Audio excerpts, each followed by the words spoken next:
Hi, I'm Stewart Spinks and welcome to episode 136 of my podcast, Beekeeping Short and Sweet. This week we have my usual roundup of the week's activities, and as we're heading towards December, it's time to make some sloe gin with honey.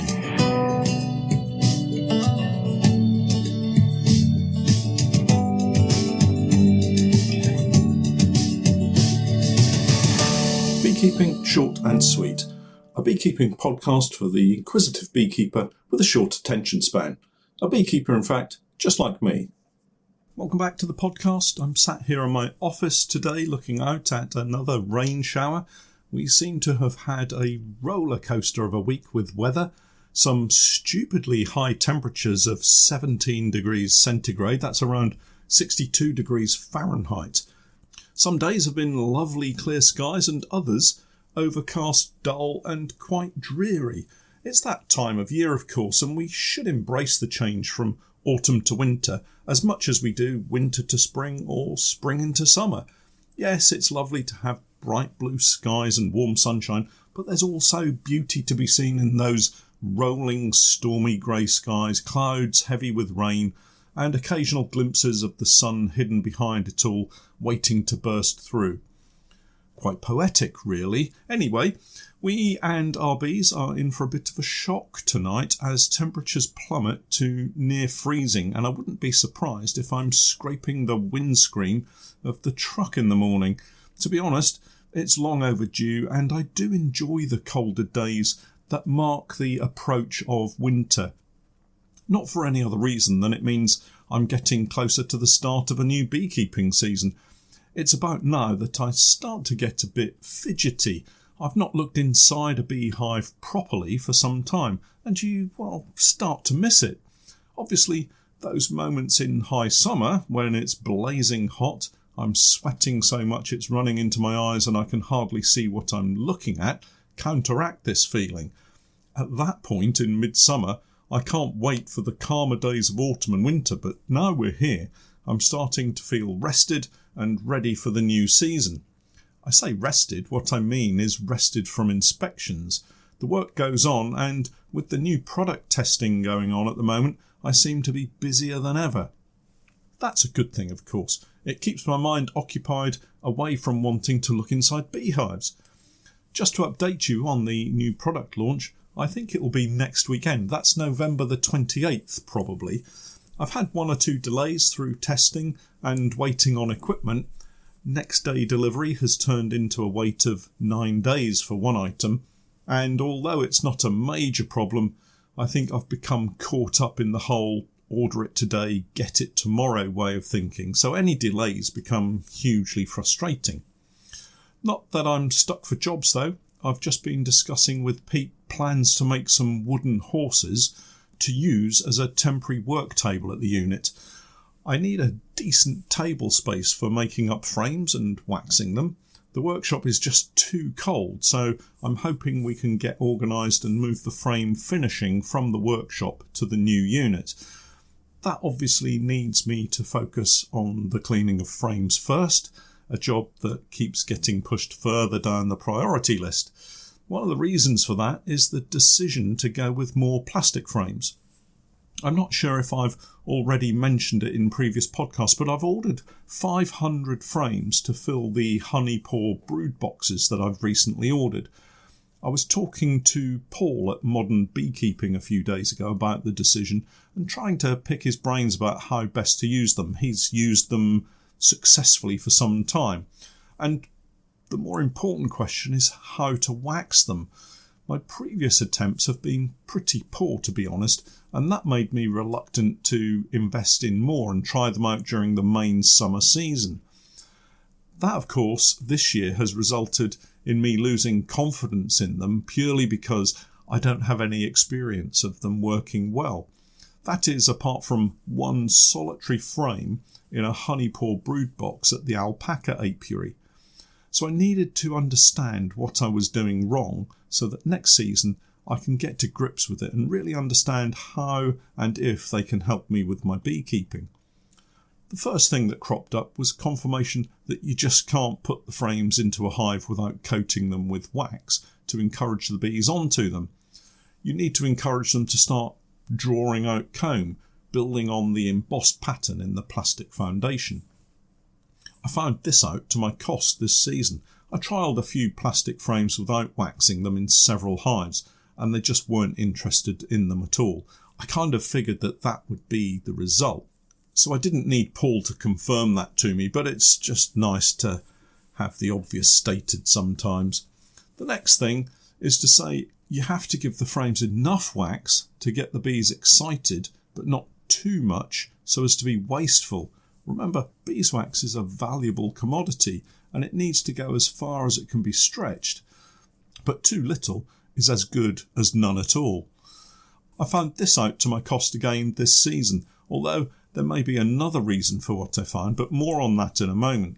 If you don't coat the foundation with enough wax, the bees will simply ignore the parts that don't have enough wax and build comb where they consider you've given them a proper helping hand. It feels quite judgmental, really. I can almost hear the bees criticising me about how little wax I'd put on the frames. So the plan is to be a bit more generous with the wax this time round, giving the frames a good coat to make sure the bees don't feel short-changed. Something else Paul mentioned hit home. Getting the timing right when you put the frames into the hive can be just as important. To be honest, it hadn't really occurred to me before, but it does make sense. Very often, when I put wooden frames and wax foundation into the hives, I find the bees chew the wax, robbing it to use elsewhere.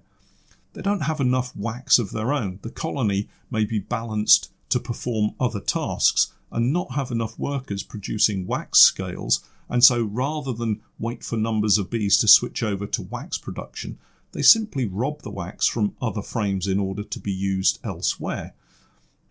If you give bees plastic foundation, they can't chew through it, obviously, so they'll rob what they can off it, and the comb building stalls. Once the bees discover they're short of wax, they'll strip the wax off the plastic foundation back to the bare plastic and not return to build on it. I found this in a couple of frames. You could see the wax prior to it going into the hive, and then a week or so later, the bees had started to draw out some comb, but left large areas completely clean. So timing is really important, but when's best? Well, logically, I guess there are a few opportunities to get the bees onto the frames and get strong wax building done. The obvious one is swarms. When a swarm leaves a colony, they're primed to produce wax. They're searching for a new home and know they will need to produce fresh comb for their queen to lay in, so they're programmed and ready to produce wax. Drop them into a brood box filled with well-coated plastic foundation and give them plenty of food, and they should draw out comb super fast. Another time they'll be ready to produce comb is when there's a strong nectar flow happening. For me, that has to be the major flow in spring with our oilseed rape. It's almost guaranteed, and the bees are looking to expand as rapidly as they can to store all of the nectar they're bringing home. Another opportunity is perhaps a shook swarm during the early part of the season, and I think I'll give that a try as well next year. So it's not just as simple as buying a few plastic frames and chucking them in the hive. It needs a little thought and preparation. It sounds obvious, but until you stop to think about it or someone offers a little support, you can easily get it wrong. I'm grateful to Paul at Modern Beekeeping for being there with that help and advice. Oh, and I nearly forgot to tell you a secret for which I got into trouble this week. I've ordered a wax clarifier from Paul at Modern Beekeeping. I got into trouble because I hadn't passed it through the management committee. That's Steph, if you were wondering. Anyway, I explained it by discussing the plastic frames issue. Because I need clean wax to coat the plastic frames, I really need to find a better way of heating and straining the wax. A way that means I'm not having to melt it, strain it, let it go solid, melt it again, filter it, let it go solid, melt it. You get the picture.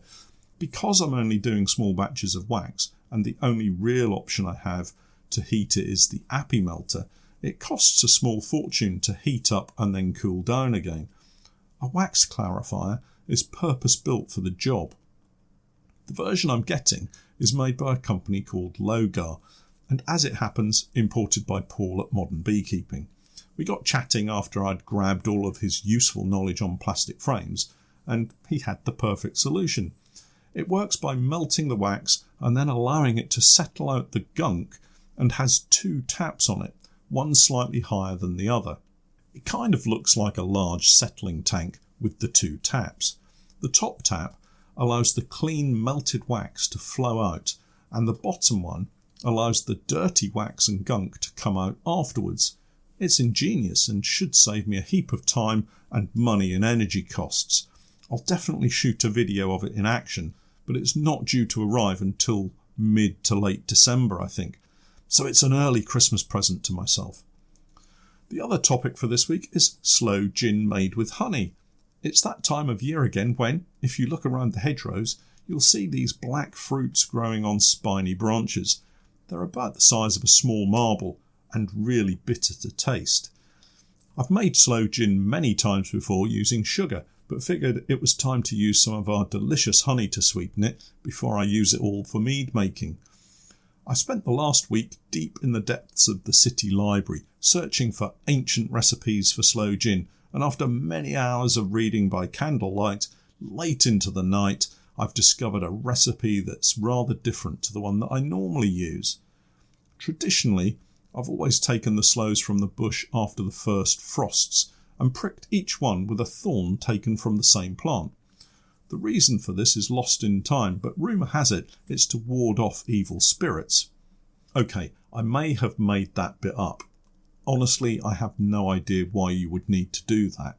Anyway, you take about a pound of sloes, maybe 500 grams or so, wash them and put them in the freezer for a day or 2.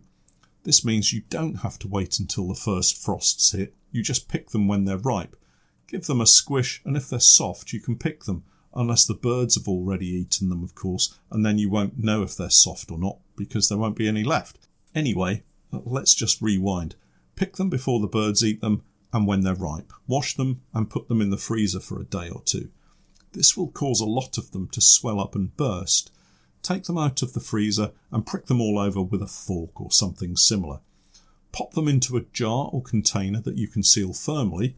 A Kilner jar or a plastic box with a tight-fitting lid would do perfectly. This is where my recipe for this year is going off-piste. Don't add any sugar at this stage.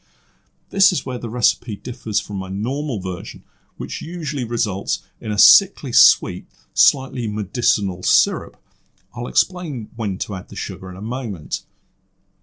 Cover them with gin or vodka, or whatever your preferred spirit is, in this case gin. Don't be cheap and go for the value gin on the bottom shelf at the supermarket.